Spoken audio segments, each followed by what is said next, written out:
बिस्मिल्लाहिर्रहमानिर्रहीम। Computer science के course operating system के साथ मैं हूं मोहम्मद अमीर और आज इसके कोर्स के लेक्चर नंबर 10 में डिस्कस करने जा रहे हैं शॉर्टेस्ट जॉब फर्स्ट स्केजलिंग, जिसे SJF भी कहते हैं।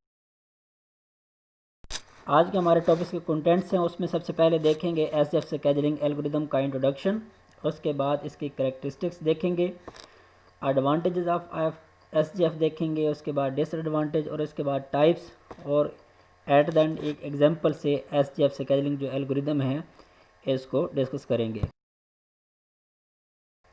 सबसे पहले जानते हैं कि आया SJF स्केजलिंग एल्गोरिदम क्या है। In SJF scheduling algorithm schedule the process according to their burst time. इस एल्गोरिदम के तहत बेसिकली डिफरेंट प्रोसेस को जो स्केजल किया जाता है उनके बर्स्ट टाइम यानी एग्जीक्यूशन टाइम के अकॉर्डिंगली किया जाता है। In SJF scheduling, the process with the lowest burst time among the list of available processes in the ready queue is going to be scheduled next.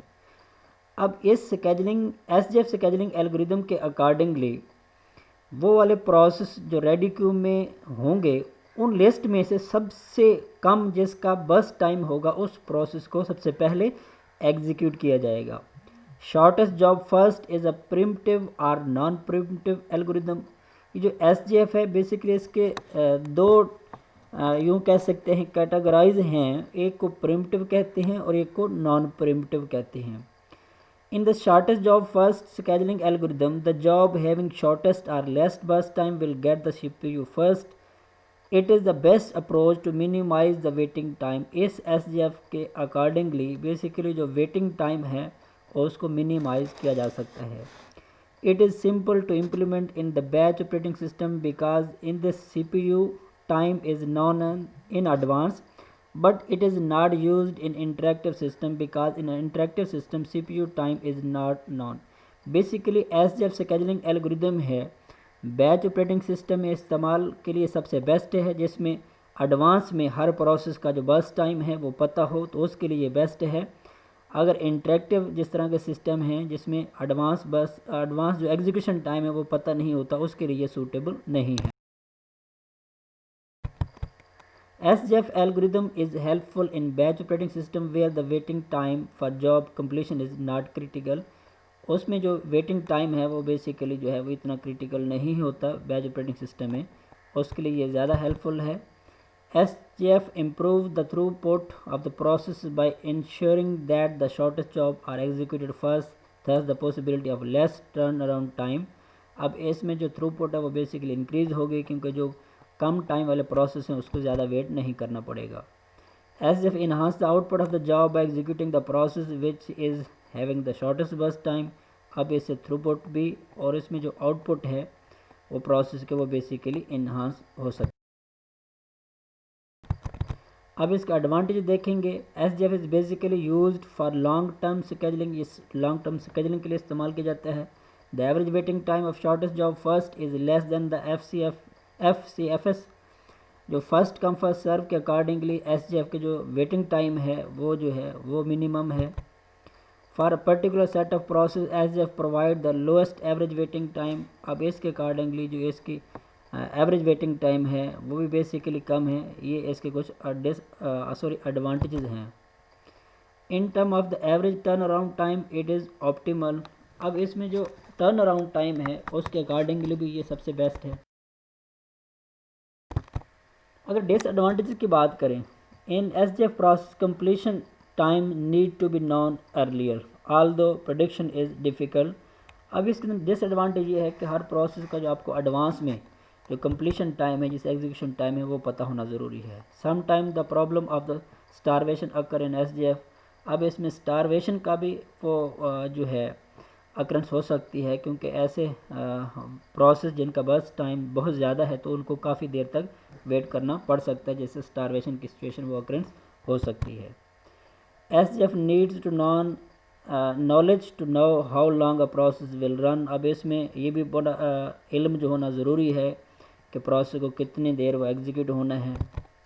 It is not easy to know the upcoming CPU request length. अब इसमें आने वाले process की जो execution time है वो भी पता नहीं होती, तो इसके लिए डिसएडवांटेज कुछ ज़रूर हैं। In SGF, it is necessary to record elapsed time resulting in more overhead the process. अब इसमें जो है जो ओवरलैप्स टाइम है वो भी ज़रूरी है।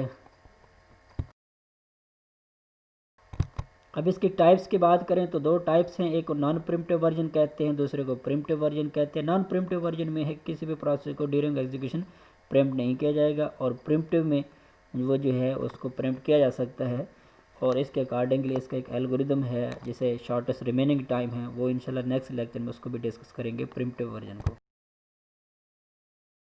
अब हम लोग जो है SGF नॉन प्रिम्प्टिव को एक एग्जांपल से डिस्कस करते हैं। सपोज़ करें हमारे पास एक 5 प्रोसेस हैं जिनकी ID P1, P2, P3, P4 and P5 है। The arrival time and burst time of the process are given in the following table. अब उसमें देख सकते हैं कि P1 प्रोसेस है, P2, P3, P4 और P5, ये हमारे पास टोटल 5 प्रोसेस हैं, और इनका टोटल एग्जीक्यूशन यानी मतलब बस टाइम वो भी दिया गया है, और इसके बाद अराइवल टाइम भी दिया गया है कि कौन सा प्रोसेस सबसे पहले रेडी क्यू में आया है। अब इसको किस तरह से एग्जीक्यूट करेंगे वो इंशाल्लाह अभी नेक्स्ट स्लाइड में आप देख सकते हैं उसको। सबसे पहले ये देखेंगे कि अराइवल टाइम पे कौन सा प्रोसेस आया है। सबसे पहले अराइवल टाइम 0 पे आने वाला प्रोसेस P4 है, उसको एग्जीक्यूट किया जाएगा, और उसका टोटल बस टाइम 3 है, तो 0 से लेके 3 तक उसको एग्जीक्यूट किया जाएगा। क्योंकि ये नॉन प्रिम्प्टिव है तो ड्यूरिंग एग्जीक्यूशन अगर कोई नया पी प्रोसेस आया है तो उसको प्रिम्प्ट नहीं किया जाएगा। 3 अराइवल टाइम मुकम्मल करने के बाद फिर देखा है हमारे पास 2 और प्रोसेस आ चुके हैं, P1 भी आ चुका है इस दौरान, और इस दौरान एक प्रोसेस P3 भी आ चुका है। P1 का बस टाइम 6 है और P3 का जो है बस टाइम वो 8 है, तो इसलिए P1 को एग्जीक्यूट किया जाएगा लिस्ट में से। तो इसका टोटल जो बस टाइम है 6 तक एग्जीक्यूट होने के बाद वो 9 तक चला जाएगा।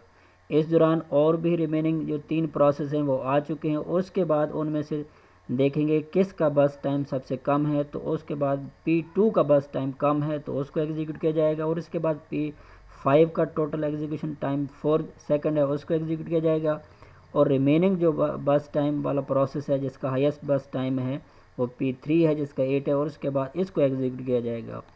तो मतलब कहने का ये है कि इस स्केजुलिंग एल्गोरिदम के तहत हमारे रेडी क्यू में जो लिस्ट होगी प्रोसेस की उसमें से देखेंगे जिसका बस टाइम सबसे कम होगा उसको पहले एग्जीक्यूट किया जाएगा, और उसके बाद फिर नेक्स्ट प्रोसेस को एग्जीक्यूट किया जाएगा।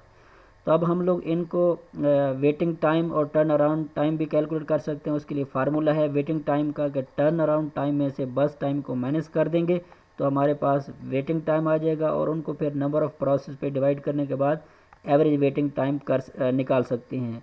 अब टर्न अराउंड टाइम कैसे निकालेंगे, कंप्लीशन टाइम में से अराइवल टाइम को माइनस कर देंगे तो वो टर्न अराउंड टाइम हो जाएगा। Basically turn around time total वो टाइम होता है जिसमें कोई भी प्रोसेस सिस्टम में वो मतलब वेट करता है, वो उसका टर्न अराउंड टाइम है, जिसमें उसका कंप्लीशन टाइम, उसका वेटिंग टाइम, उसका ये सारे जो टाइम है वो आ जाते हैं। और वेटिंग टाइम वो होता है जिसमें से उसका टर्न अराउंड टाइम में से उसका बस टाइम माइनस कर दें, जो उस प्रोसेस ने वेट किया उसका वेटिंग टाइम होता है। अब हम लोग इसका एवरेज वेटिंग टाइम किस तरह से कैलकुलेट कर सकते हैं वो देखें। वेटिंग टाइम सबसे पहले P4 का देखेंगे, उसको कैलकुलेट करेंगे क्योंकि उसने कोई वेट नहीं किया, वो 0 है। और इसके बाद P1 का वेटिंग टाइम, P2 का, और इसके बाद P5, और एट द एंड P3 का वेटिंग टाइम देखेंगे कि कौन सा प्रोसेस ने कितना वेट किया। ये उसके प्रोस्पेक्टिव उसके वेटिंग टाइम है। अब हम लोग इनका एवरेज वेटिंग टाइम निकालें, इनको सम अप करके टोटल नंबर ऑफ़ प्रोसेस 5 हैं उस पर डिवाइड कर देंगे तो 5.2 जो है वो सेकंड हर एक प्रोसेस का जो है एवरेज वेटिंग टाइम है। उम्मीद करता हूँ आपको आज की जो लेक्चर है उसके समय लगी होगी। मिलते हैं नेक्स्ट वीडियो में, तब तक के लिए अल्लाह हाफ़िज़।